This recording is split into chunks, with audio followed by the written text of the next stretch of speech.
Olá, meus amores, tudo bem com vocês? Iniciando mais um vídeo aqui pro canal.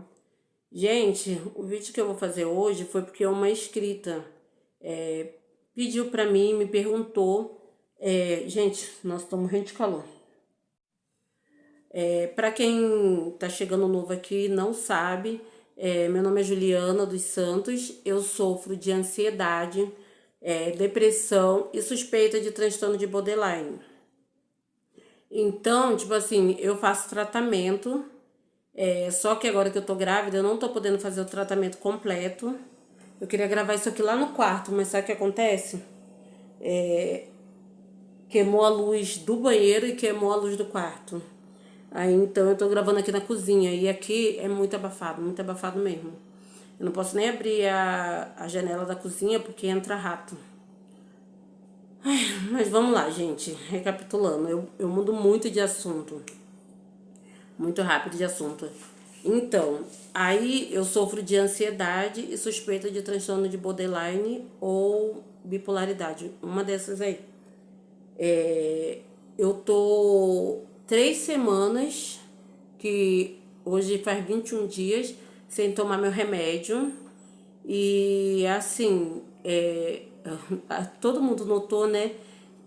Quando eu fico sem tomar meu remédio, eu simplesmente eu boto pra fora tudo aquilo que tá dentro, tudo aquilo que tá guardado, tudo aquilo que, sabe, a pessoa que eu sou. Eu tenho que tomar remédio pra controlar, tipo assim, minhas emoções, pra controlar meus sentimentos, estabilizador de humor.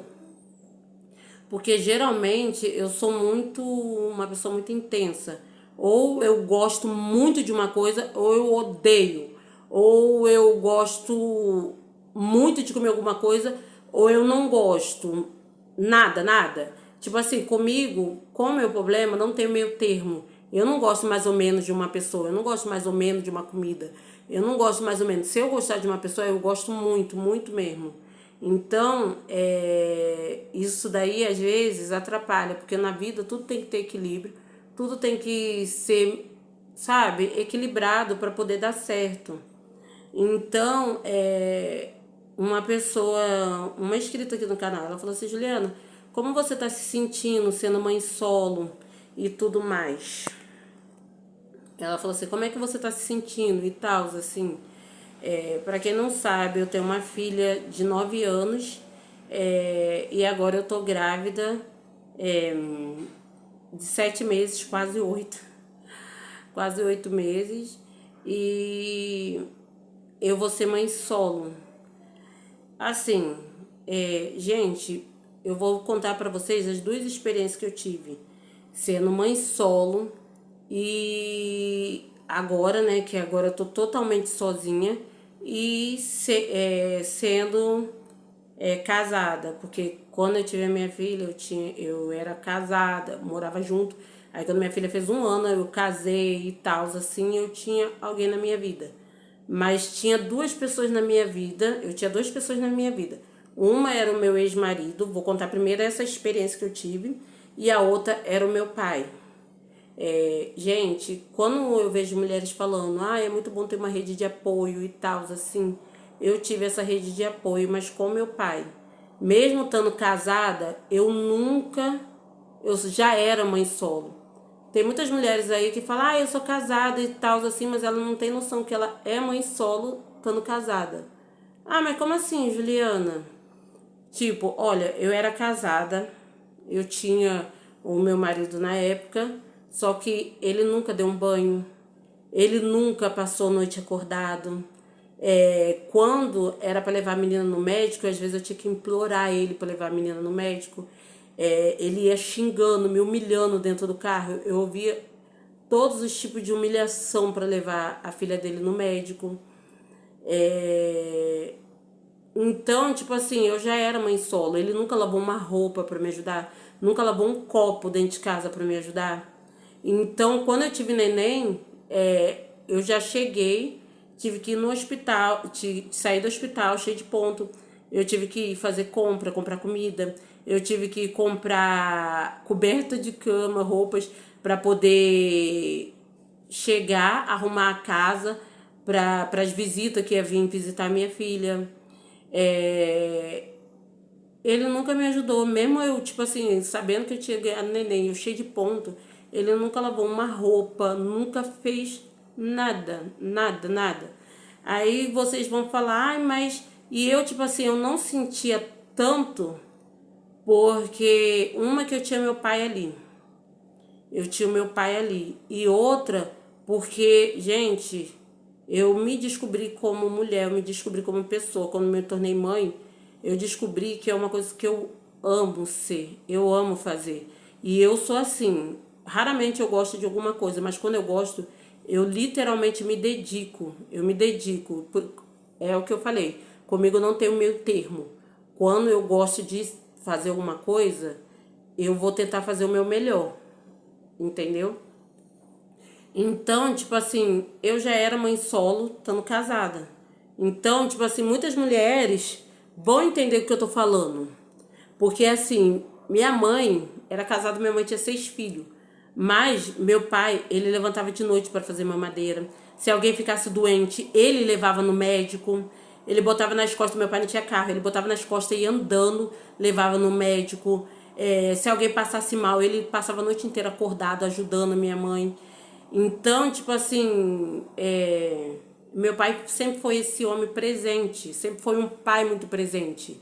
Eu tive isso na minha vida. Gente, eu sou muito grata por ter tido, assim, os pais maravilhosos, por ter nascido numa família estruturada. E graças a isso, eu trouxe isso para minha família. É claro, essa família que eu tenho hoje não é convencional como todo mundo, que tem um pai, que tem uma mãe, e tal, assim, tem tudo certinho.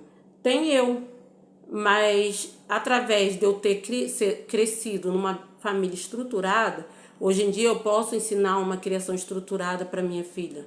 Eu posso falar para ela, filha, isso é errado, isso não é legal, isso não vai dar certo.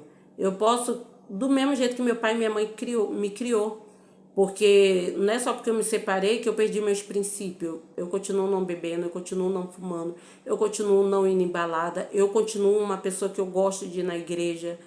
É claro, uma época eu fiquei meio desnorteada e tal, assim, aí eu, mesmo arranjando um namorado aqui, um namorado acolá, eu nunca deixei de ir na igreja, porque eu tive uma base, eu tive um princípio. Então é muito bom quando você nasce e cresce numa família estruturada e você tem o que passar. Princípio para os seus filhos, princípio para a vida. Mas, como eu fiquei essas 3 semanas sem tomar remédio, eu fiquei muito mal mesmo. Porque quando eu perdi meu pai, foi tipo como bateu aquela depressão tão forte, que eu andava na rua, eu via as pessoas conversando, falando, rindo, e eu ficava, nossa, como essas pessoas acham sentido na vida, sentido de rir, sentido de ser feliz, sentido de estar vivendo, sabe? E eu tava com aquela dor tão grande que começou a bater aquela depressão muito forte mesmo, num nível que eu não queria mais viver. Então, o que eu fiz? Eu corri, fui pro médico e pedi ajuda. Comecei o tratamento, a tomar remédio. E isso me ajudou muito. Eu já pulei para outro assunto, mas deixa eu terminar a primeira fase. Então, eu tinha uma rede de apoio muito grande, que era o meu pai.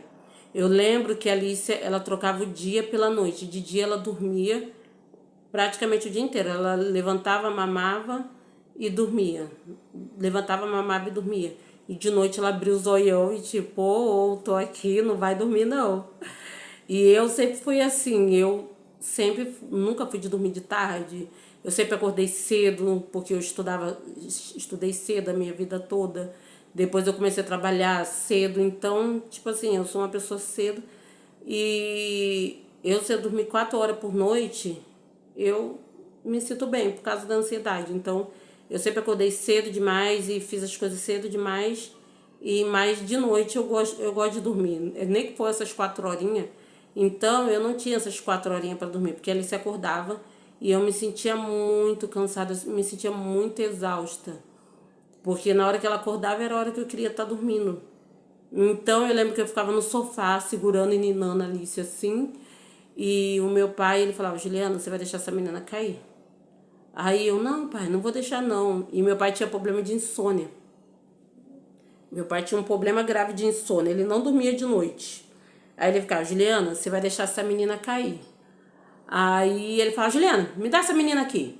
Aí ele pegava ela, era aqueles minutos que eu dormia, gente, era que me dava força para no dia seguinte acordar e limpar a casa e fazer comida. Eu não tive resguardo, porque é que nem eu falei para vocês, eu era uma mulher casada que era mãe solo, entendeu? Então, quando ele foi. Tanto é que quando meu ex-marido foi embora de casa, o casamento acabou, eu não senti muita falta nele nessa parte. Porque eu já não tinha. A gente não sente falta daquilo que a gente não tem. Entendeu? E uma das maiores motivos do casamento ter acabado foi o fato dele nunca ter sido um bom pai. Se ele fosse um bom pai, eu teria aguentado tudo dele, tudo.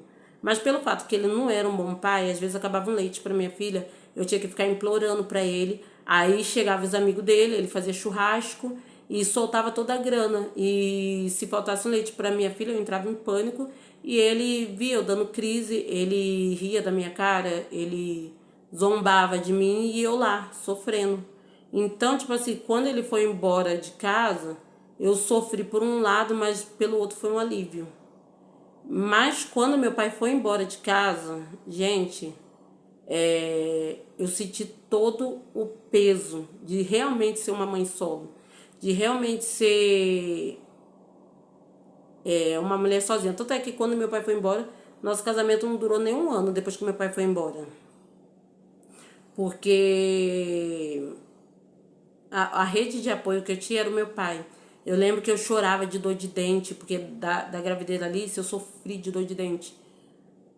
Do começo ao fim eu sofri muito de enjoo, eu sofri muitas coisas. Eu lembro que meu pai levantava, ele fazia pra mim uma sopinha que ele fazia, sabe? Ele botava legumes, botava carne, botava macarrão. Era uma sopa, gente, que eu nunca comi na vida. Meu pai, ele era mineiro, então ele cozinhava muito bem. Tanto meu pai quanto minha mãe. Minha mãe era baiana, ela fazia aqueles temperos fortes, gostosos. E meu pai era mineiro e fazia aquele tempero bem caseiro. Até hoje, gente, comida mineira é uma das minhas preferidas. Então ele cozinhava pra mim.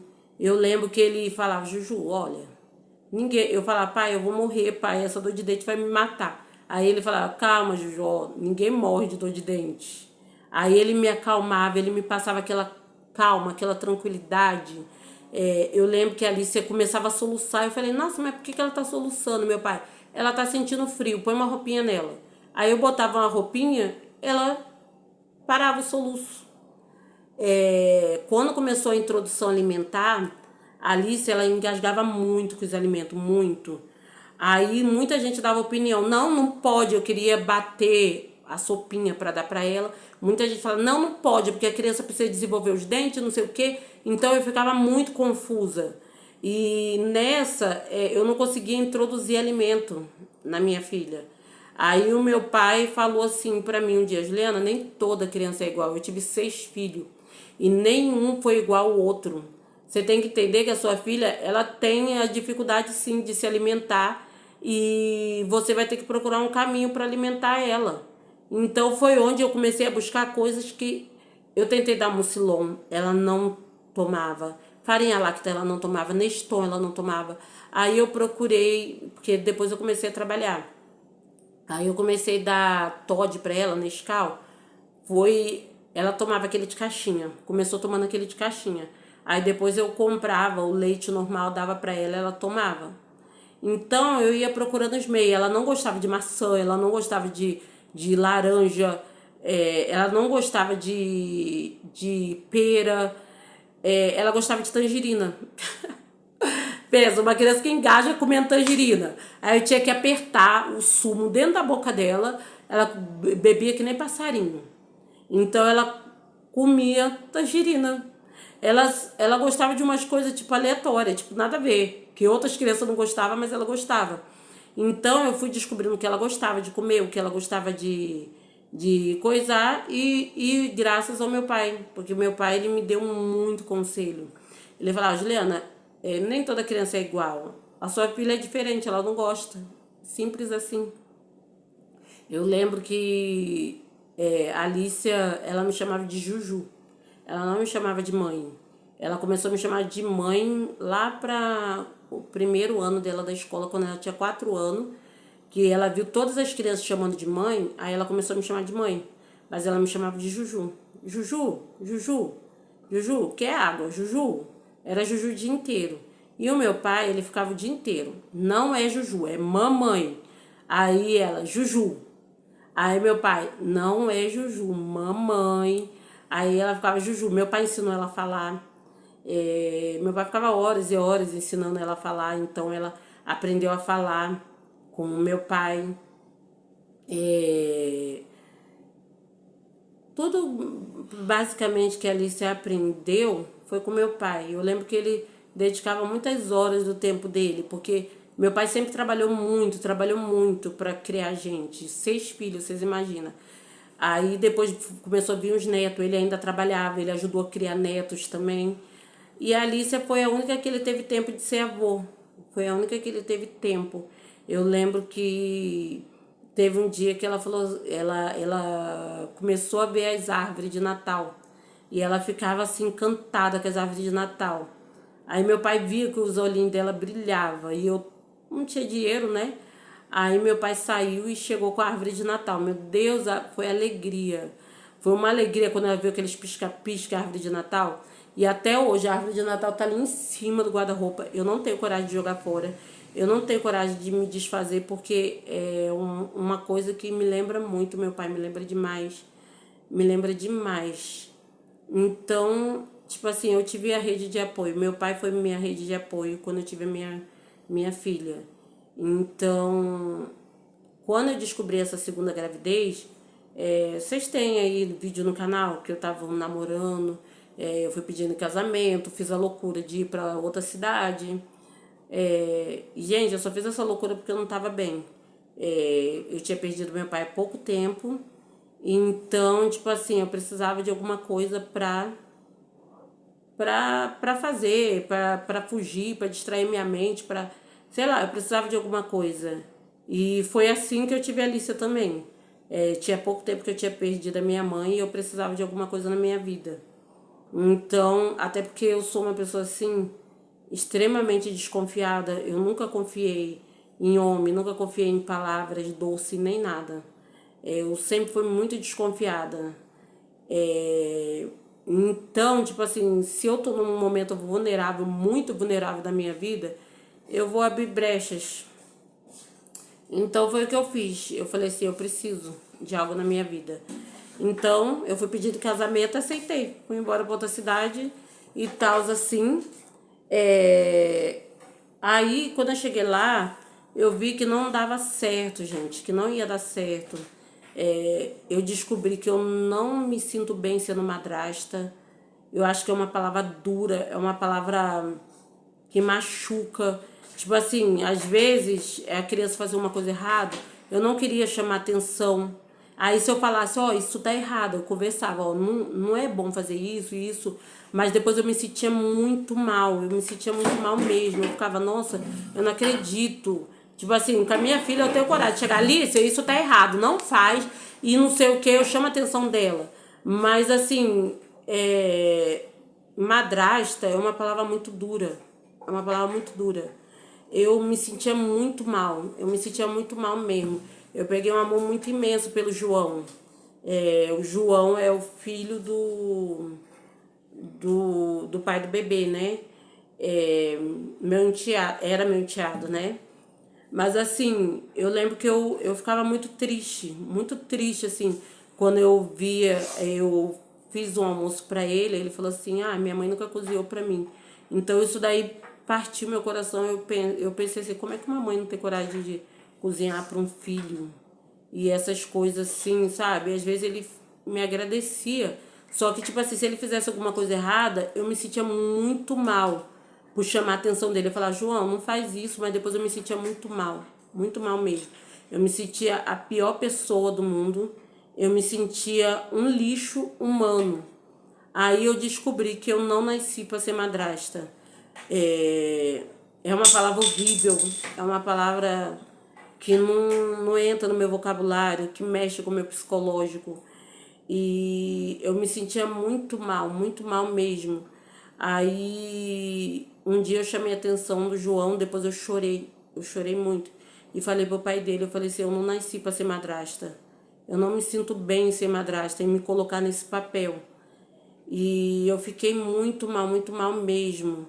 Aí eu vim embora. Quando eu descobri da gravidez, eu entrei em pânico. Eu confesso, eu entrei em pânico porque eu falei assim, meu Deus, o que que eu vou dar para essa criança? O que que eu vou fazer?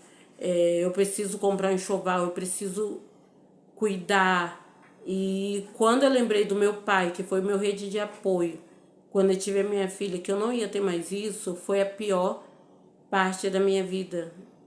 Aí caiu a minha ficha, foi onde eu fiquei mal, muito mal. E essas 3 semanas sem remédio, eu entrei em pânico, porque o parto me dá medo.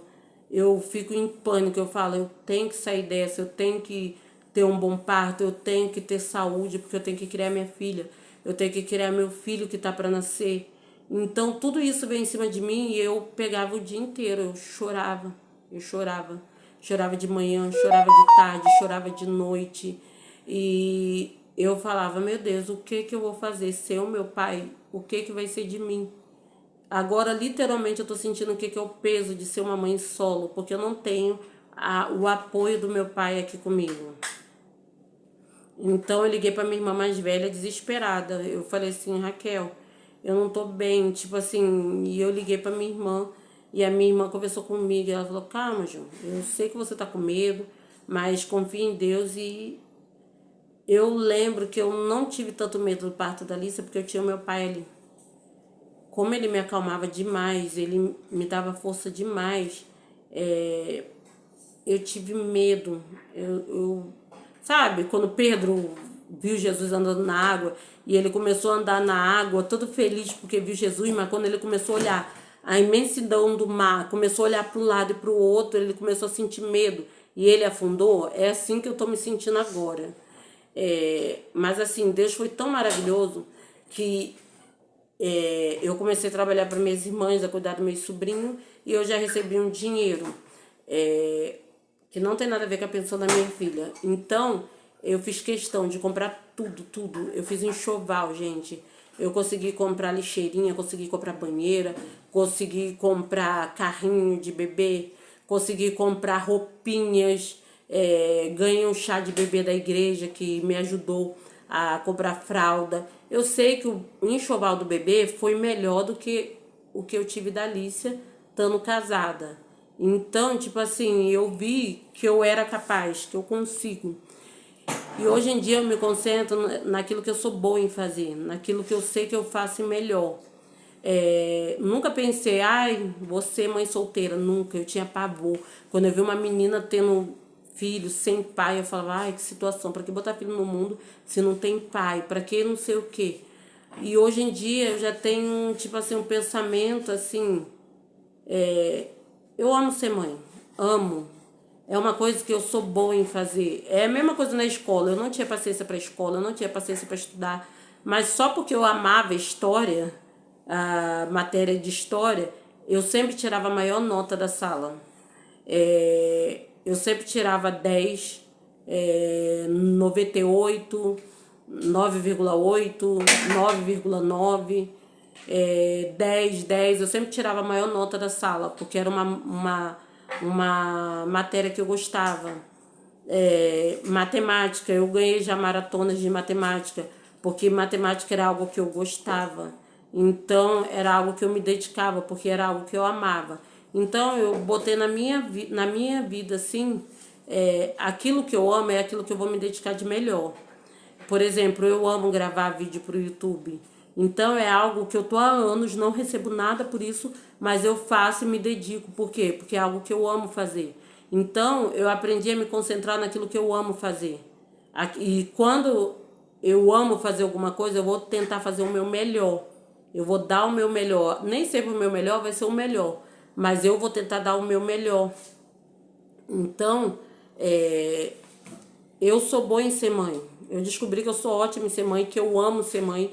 Eu amo ter filhos. Ainda bem que eu tenho uma... Ainda bem que eu sou consciente nisso, porque tem gente que ama ser mãe e vai tendo filho, vai tendo filho. Eu não, eu só tive uma filha, perdi um bebê e agora eu tenho outro bebê que tá pra vir. Mas assim, se eu puder operar, eu opero, porque assim, também eu não vou sair botando um monte de filho no mundo sem pai, né, gente? Pelo amor de Deus.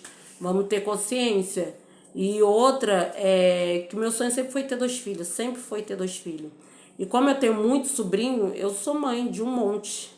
Inclusive, quando os outros me vêem na rua, às vezes eu tô com meus sobrinhos, eu tô com 6 crianças na rua. As pessoas vêm e perguntam pra mim, nossa, mas é tudo seu? Aí eu falo, não, não é meu não, eu só tenho essa daqui, esses daqui são meus sobrinhos. Aí os outros falam, ah, tá. Mas, tipo assim, eu posso ser mãe sem ser mãe, entendeu? Sem, obviamente, ter filhos. Tipo assim, se eu tivesse condições financeiras e pudesse, eu adotaria, sem dó e sem piedade, porque as minhas gravidez são muito complicadas. E eu adotaria, porque minha mãe, ela teve 6 filhos, fora os outros que ela criava, entendeu? Amor só multiplica. E é assim, um dia, os altos e baixos. Tem dia que eu tô muito bem, tem dia que eu tô muito sensível, muito triste, eu choro demais. Eu falo, eu não vou conseguir, eu não vou conseguir. E o que me ajuda a ter força é ir na igreja. Que nem hoje não deu pra mim ir na igreja, eu tô arrasada. Porque eu fui pra casa da minha irmã e chegou lá, fecha o portão, sempre perde a chave. Aí eu fiquei presa, hoje eu não pude ir na igreja. Mas toda vez que eu vou na igreja eu sinto forças. Eu sinto que minhas forças são renovadas e que eu vou conseguir. Então, se você vai ser mãe solo, não tô aqui levantando nem romantizando, não. Se você acha que se você não ama criança, você não ama cuidar de criança, nem tenha filho. E não ligue se as pessoas vão te julgar ou não. Você tem que se concentrar naquilo que você é boa, naquilo que você sabe que você vai fazer de melhor. Às vezes você não pode ser não vai querer ser uma boa mãe, não vai querer cuidar, mas você pode ser uma ótima tia. Você pode ser uma ótima médica, uma ótima professora, uma ótima... Você tem que se concentrar naquilo que você sabe que é boa, aquilo que você sabe que você vai ser o melhor. Que foi? Quê? Ah, Alice, é ótima cozinheira. Fala aqui, ó. Mas você tá gravando. Eu tô gravando, mas você pode falar. Aqui, gente, meu bebê. Meu bebê já fez 9 anos, já tá uma mocinha. Já tá quase do tamanho da mãe dela. A mamãe não aguenta. É muito fofo da mãe. Fala com o pessoal. O que você gosta de fazer, você tem que fazer, então. O que você gosta de fazer, você tem que fazer. Que daí, Alice, eu apoio ela. Ela ama... Eu amo fazer ilhas, coisas. Ela gosta de criar. Ela gosta de criar. Ela é bem criativa, que nem eu na época dela. Eu gostava muito de criar. Eu acho que ela vai ser uma ótima blogueira. Ai, filha, ela gosta de criar, ela vai criar conteúdos, que nem eu amo. Eu amo, eu sempre gostei de câmera. Eu lembro que eu pegava... lá em casa, a única que tirava foto era eu. Eu criei o álbum de família, eu e minha irmã Rosângela. Eu criei o álbum de família. Eu criei as fotos, assim. Até hoje eu guardo muitas fotos, lembranças. Ninguém tem, mas eu tenho. Porque eu sempre gostei de pegar a câmera e filmar e gravar e tudo. E eu nem sabia. Nessa época não tinha nem blogueira. A blogueira começou ontem. Mas eu já gostava disso. Mamãe, o amor vem o que você faz. O amor o quê? O amor vem o que você faz. Isso mesmo. Ai, meu Deus, é tanta sabedoria. É tanta sabedoria, meu Deus. Tudo nessa cabecinha só. E deixa um like que minha mãe falta 12 inscritos pra mim. 10 inscritos pra chegar a 3 mil. 10? Eu tô numa emoção, numa emoção. Tchau. Tá vendo? Ela é muito criativa. Então eu estimulo o que ela gosta de fazer. Se ela gosta de criar coisas, essas coisas, eu estimulo ela. Então, tipo assim, tem dia que eu tô bem, tem dia que eu tô mal e tudo bem, porque ninguém é feliz 24 horas por dia, ninguém é feliz sempre. E eu me concentro nas coisas que eu amo fazer. E nas coisas que eu amo fazer, eu sei que eu vou tentar fazer o meu melhor. Mas nas coisas que eu sei que eu não gosto de fazer, eu nem tento, porque eu sei que eu não vou me dedicar, eu sei que eu não vou fazer o meu melhor, eu sei que vai ser tipo um martírio para me fazer. Então, se você sofre de ansiedade, depressão, procura algo que te dá prazer. Mesmo que seja difícil achar algo que te dá prazer, é claro que vai ter algo que vai te dar prazer. Então é isso daí, gente. Se vocês quiserem a parte 2, comentem aqui que eu vou fazer a parte 2 desse vídeo. Nem sei se eu falei o certo, né? Mas é isso daí, gente. Foi o vídeo de hoje. Um beijo e até o próximo vídeo.